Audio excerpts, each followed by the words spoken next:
To you regarding the 30 questions जो है मैंने आप लोगों के साथ यहाँ पे शेयर करे थे। डिस्कशन जो है हमारा हो गया था क्वेश्चंस के ऊपर, राइट। तो आज की क्लास में हम लोग क्या करेंगे, आगे जो है क्या है हम लोग बढ़ने वाले हैं। ओके, तो let me show you something before that. हाँ जी, so guys, here I'm in front of you. This is Tanya Bhatia. I'm the youngest assistant professor in Delhi University, and also I'm the #1 top educator for NTA UGC NET Economics category in front of you. ठीक है, और guys मैं आप लोगों के साथ share करने वाली हूँ, क्या शेयर करने वाली हूँ, here we are doing the 30 सितंबर को जो आपका इकोनॉमिक्स का पेपर हुआ है उसी की जो आंसर कीज है, उसी के जो डिस्कशन है with complete explanation I am doing in front of you. ठीक है, सो गाइस शुरू करने से पहले तानिया इकॉन के नाम से आपको मेरा टेलीग्राम चैनल मिल जाएगा और मेरा यूट्यूब चैनल मिल जाएगा, तो यार दोनों को सब्सक्राइब कर लीजिएगा ताकि कोई भी जो आपकी इंपॉर्टेंट क्लास है यहाँ पे व्यू इन टेलीग्राम पे जाके तानिया इकॉन के नाम से आपको मिल जाएगा। ओके, तो इसको आप ज्वाइन कर सकते हैं ताकि कोई भी आपका इंपॉर्टेंट क्लास का जो नोटिफिकेशन है वो मिस ना हो। ओके, तो गाइस शुरू करते हैं। Let me see over this, here we have. Okay, 30 question करने के बाद हमें 31 से कंटिन्यू करना था, if I am not wrong. 42 नहीं, शायद ज़्यादा क्वेश्चन कर लिए हमने, थोड़ा सा और आगे बढ़ गए थे। मैं जूम करती हूँ, आपको जूम करके दिखाती हूँ।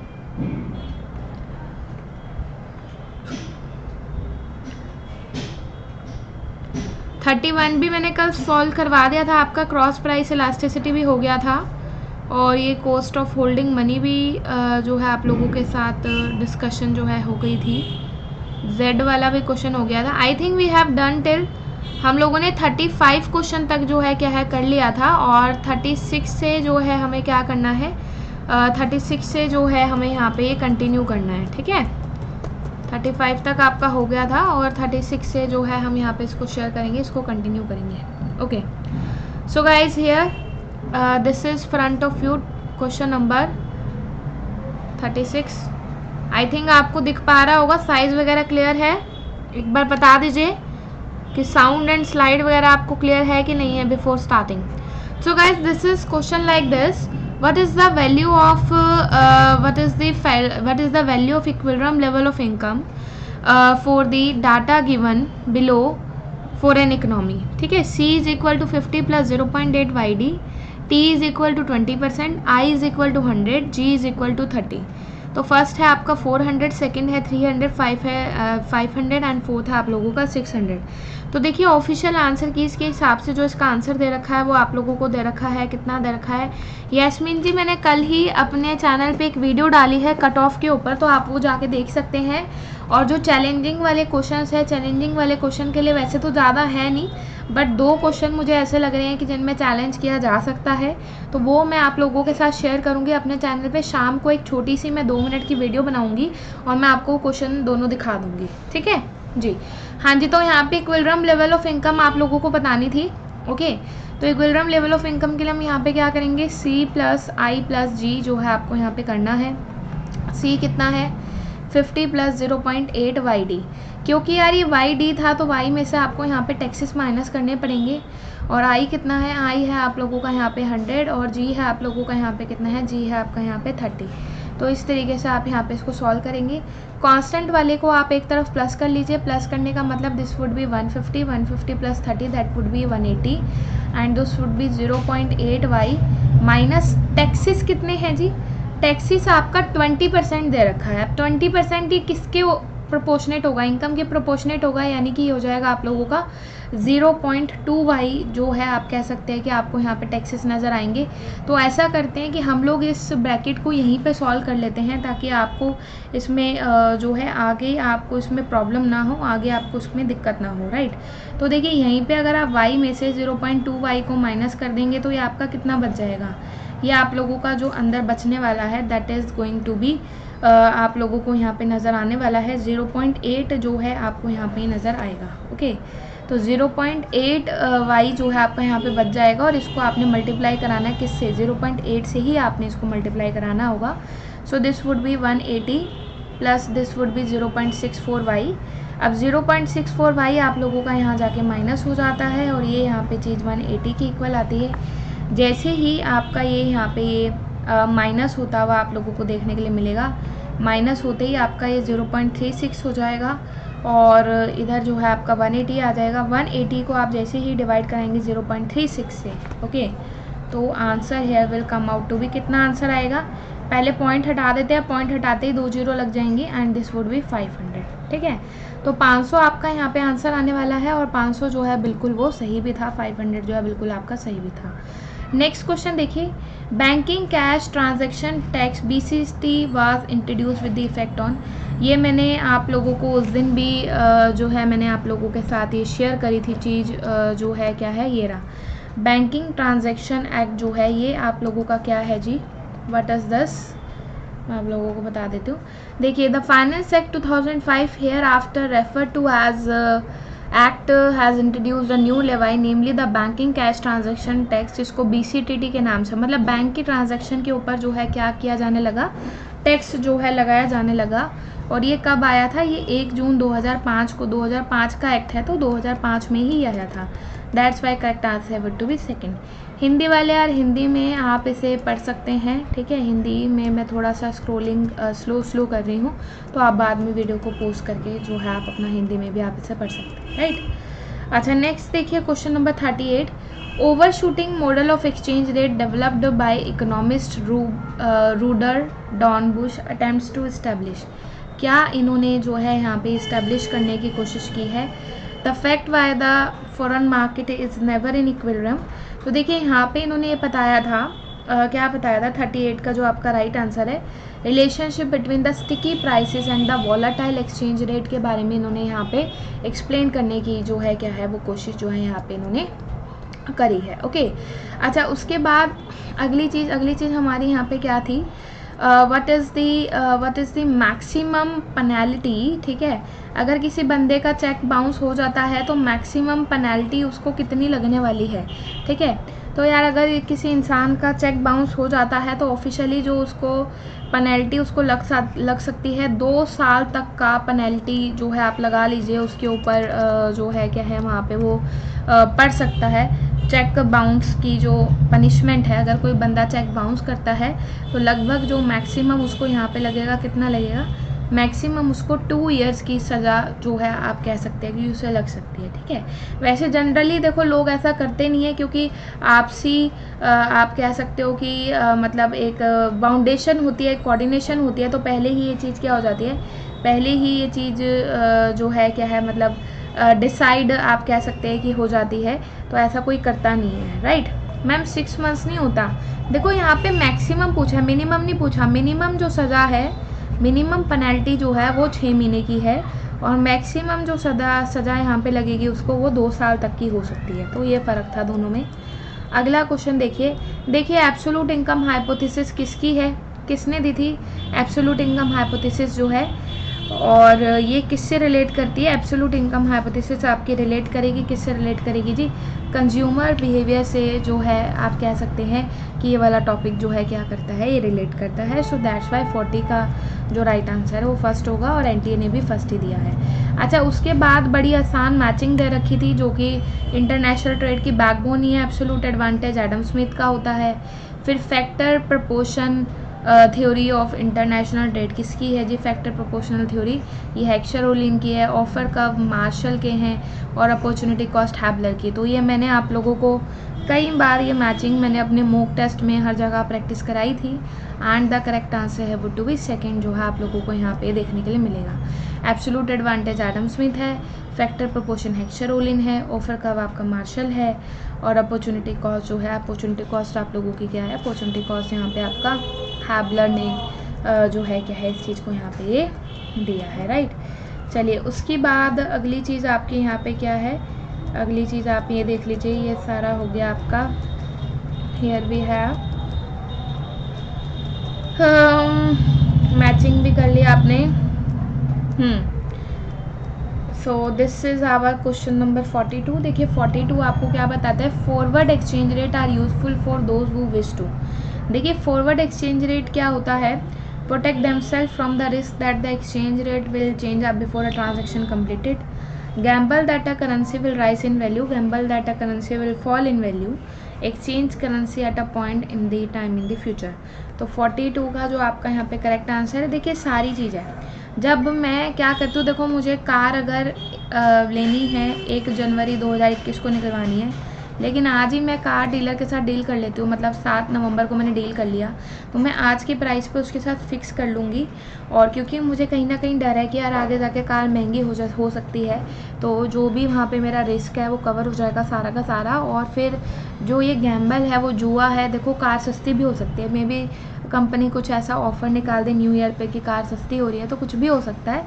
इसलिए यहाँ पे ABCD जो है आप लोगों का राइट आंसर होना चाहिए था, ठीक है। फिर देखिए जी अगला क्वेश्चन भी बहुत इजी है और यहाँ पे आपको करनी थी matching. Effectiveness of private market in dealing with externalities, तो आपको पता है कॉस थ्योरम जो है क्या है, बहुत ही ज़्यादा फेमस है, जो कि सोल्यूशन होता है, किसका सोल्यूशन होता है जी, एक्सटर्नैलिटी का सोल्यूशन जो है आप लोग कह सकते हैं कि आपको ये यहाँ पे देखने के लिए मिलेगा। Relationship between increase in tax rate and tax revenue का जो आपका यहाँ पे रिलेशन है, ये आपका सारा का सारा लाफर कर्व जो है हो जाता है। डोमिनेंट स्ट्रेटेजी आपकी गेम थ्योरी से रिलेट करती है और ये आपका डेड वेट लॉस था।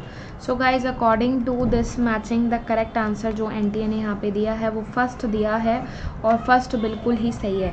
अच्छा कुछ बच्चे मैं देख रही थी मुझे टेलीग्राम पे पर्सनल व्हाट्सएप पे आप कुछ क्वेश्चन दे रहे थे चेक करने के लिए, तो वो क्वेश्चन जो आपने दिए हैं जो आपके दिमाग में चल रहा है, एक इंडिपेंडेंट इवेंट वाला क्वेश्चन है, एक कजनेट वाला है, तो वो क्वेश्चन सही है, उनमें कोई गलती नहीं है। आप गूगल पे भी जाके उनकी डेफिनेशन देख सकते हो और इंडिपेंडेंट वाले का तो मैं आपको सोल्यूशन भी बताऊंगी, बोथ आर दी करेक्ट, ठीक है। जिसमें आप शक कर रहे हैं वो बिल्कुल सही क्वेश्चन है, उनमें कोई प्रॉब्लम नहीं है, ठीक है।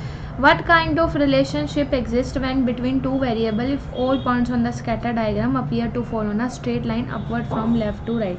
देखिए upward अगर हमारी straight line है left to right, तो ये कौन सा केस होता है मैं आप लोगों को दिखा देती हूँ। देखिए आपको पता होगा हमेशा जो है हमारा क्या होता है, हमेशा हमारी डिग्री ऑफ को रिलेशन जो है आप लगा लीजिए आप लोगों को देखने के लिए मिलती है, राइट। तो को रिलेशन की डिग्री में कहता है जब एकदम आप लोगों की अपवर्ड स्लोपिंग स्ट्रेट लाइन है, मैं आपको दिखा देती हूँ अपवर्ड स्लोपिंग स्ट्रेट लाइन ये किस तरीके से कह रहा है। ये आपको यहाँ पे एक पिक्चर दिख रही होगी स्क्रीन के ऊपर, ये आपको बताएगी। देखिए परफेक्ट नेगेटिव को रिलेशन में क्या है, डाउनवर्ड स्लोपिंग स्ट्रेट लाइन होती है। मीडियम नेगेटिव को रिलेशन कुछ इस तरीके से होता है, नो को रिलेशन ऐसा होता है और मीडियम पॉजिटिव कोरिलेशन ऐसा होता है। परफेक्ट पॉजिटिव कोरिलेशन कैसा होता है, जिसकी वैल्यू आपको +1 देखने के लिए मिलती है and this would be a straight line. तो अगर स्ट्रेट लाइन आप लोगों की हो रही थी तो स्ट्रेट लाइन होने का मतलब जो यहाँ पे फिर आप लोगों का करेक्ट आंसर होना चाहिए था, कितना हो जाएगा, करेक्ट आंसर आपको यहाँ पे इसके अंदर देखने के लिए मिलेगा, that is perfect positive correlation जो है ये होना चाहिए था, ओके। क्योंकि ये कौन से वाला केस था, ये आप लोगों का 5th नंबर वाला केस जो है क्या है ये होना था, राइट। उसके बाद अगली चीज़ देखिए, अगली चीज़ हमारी क्या है, दैट इज़ आवर 45 क्वेश्चन। बिल्कुल बिल्कुल जी 2 ईयर वाली चीज़ जो है आपके यहाँ पे हो जाएगी, ये रहा जी 45। देखिए 45 आपको लगाना था जी क्रोनोलॉजिकल ऑर्डर में जो है क्या है इसको यहाँ पे लगाना था। और देखिए मैंने हमेशा आप लोगों को, मैंने अपने बच्चों को मैं हमेशा ही बात बोलती हूँ कि जिन थ्योरीज़ को आप जिन फॉर्मेट में पढ़ते हो वही इनका क्रोनोलॉजिकल ऑर्डर होता है। तो आप भी यार एक बात बहुत अच्छे से जानते हो, अगर मैं इन चारों की बात कर रही हूँ इनमें से सबसे पहले कौन आया है, इनमें से सबसे पहले क्लासिकल इकोनॉमिक्स आए थे भाई। तो अगर आपने डी भी पहले लगाया होता तब भी आपका सही हो जाता। सबसे पहले क्लासिकल, फिर क्लासिकल के बाद कीन्शियन, फिर कीन्शियन के बाद आए मॉनेटरिज्म, फिर आए हैं आपके रैशनल एक्सपेक्टेशन डॉक्ट्रिन जो है आपके यहाँ पे आए थे। That's why correct answer would to be 4th जो है आपको यहाँ पे नज़र आता, राइट। अगला क्वेश्चन देखिए, a growth model in which there are diminishing returns on each factor of production but constant returns to scale. ये भी आपको मैंने क्वेश्चन इतना प्रैक्टिस करा के भेजा था, जिस मॉडल में कैपिटल के डिमिनिशिंग रिटर्न्स होते हैं फैक्टर के, लेकिन कांस्टेंट रिटर्न्स टू स्केल होते हैं। तो ऐसा कौन सा मॉडल होता है, ऐसा होता है आप लोगों का सोलो मॉडल। सोलो मॉडल जो कि एक तरीके का एक्सोजीनियस मॉडल जो है आप लोग कह सकते हैं कि वो होता है। So that's why correct answer है वुड टू बी 4th जो है आपको यहाँ पे नज़र आएगा। एक्सोजीनियस मॉडल जो है आपको वहाँ पे वो नज़र आएगा। ठीक है, चलिए उसके बाद नेक्स्ट क्वेश्चन देखिए। नेक्स्ट क्वेश्चन था आप लोगों का 47वां क्वेश्चन। तो 47 में ये क्या कहता है, बहुत ही सिंपल, आपको मैचिंग करनी थी। परमानेंट इनकम हाइपोथेसिस यहाँ पे किसने दिया है, ये दिया है मिल्टन फ्रेडमैन ने, तो फर्स्ट का तो थर्ड होना ही है। रिलेटिव इनकम हाइपोथेसिस कौन देते हैं, ड्यूजेनबेरी देते हैं। एब्सोल्यूट इनकम हाइपोथेसिस किसकी है, जेएम कीन्स की है। और लाइफ साइकिल हाइपोथेसिस किसकी है, मोदी गिलानी की। तो ये भी बहुत ही सिंपल मैचिंग थी और कई बार वो पहले भी इसको PYQ में पूछ चुका है। दैट्स वाई इसका करेक्ट आंसर होना चाहिए था 4th would be the right option जो है आपको यहाँ पे देखने के लिए मिलेगा। राइट, उसके बाद अगला क्वेश्चन देखिए। हिंदी वाले अपना बाद में आप हिंदी में एनालिसिस कर लीजिएगा, मैं अभी आपको इंग्लिश में बता रही हूँ जो आप लोगों के आंसर है। Next is here we have that is about the Markowitz theory. Okay, तो Markowitz theory of portfolio management जो है आप लोगों का यहाँ पे क्या कंसिडर करता है, which of the following assumption जो है आप लोगों को यहाँ पे ये बताने वाला है। Right, investors are pessimistic about startup but optimistic about an establish business. Next है आप लोगों का investors have free access to fair and the correct information on return and risk, have a tendency to learn towards crypto currencies. उसके बाद next है investors are rational maximise the utility with the given level of income and money. तो देखिए मोरकोविच की theory को अगर आप उठा के यहाँ पे पढ़ते हैं तो यहाँ पे आप लोगों को जो नज़र आएगा, क्या नज़र आएगा आप लोगों को, B एंड D जो है आप लोगों को यहाँ पे ये करेक्ट ऑप्शन जो है आपको वहाँ पे ये देखने के लिए मिलेगा। राइट, तो B एंड D में यहाँ पे क्या हो सकता है, investors have free access to fair and correct information on risk and risk, और उनका बिहेवियर कैसे होता है, रैशनल होता है ताकि वो यूटिलिटी को क्या कर सके, वो मैक्सिमाइज कर सके। बाकी ऐसे ये कोई A और C वाली ऐसी कोई भी असम्पशन नहीं है, तो B and D second would be the right option आपको यहाँ पे नजर आएगा। ओके, ये वाला क्वेश्चन बहुत बच्चे बोल रहे थे मैडम ये शायद गलत दे दिया है उन्होंने, तो देखिए उन्होंने क्वेश्चन गलत नहीं दिया, बिल्कुल सही है। For any two equally likely, equally likely का मतलब क्या है, अगर प्रोबेबिलिटी ऑफ A आप लोगों का 1/2 है तो प्रोबेबिलिटी ऑफ B भी 1/2 हो जाएगा। इक्वली लाइकली का मतलब ये होता है, जैसे for example if I am tossing a coin, तो टॉसिंग अ कॉइन के अंदर यहाँ पे क्या होता है, टॉसिंग अ कॉइन के अंदर चाहे आप प्रोबेबिलिटी ऑफ हेड की बात करो वो भी आप लोगों की 1/2 आएगी, या फिर चाहे तो आप प्रोबेबिलिटी ऑफ टेल की बात कर लो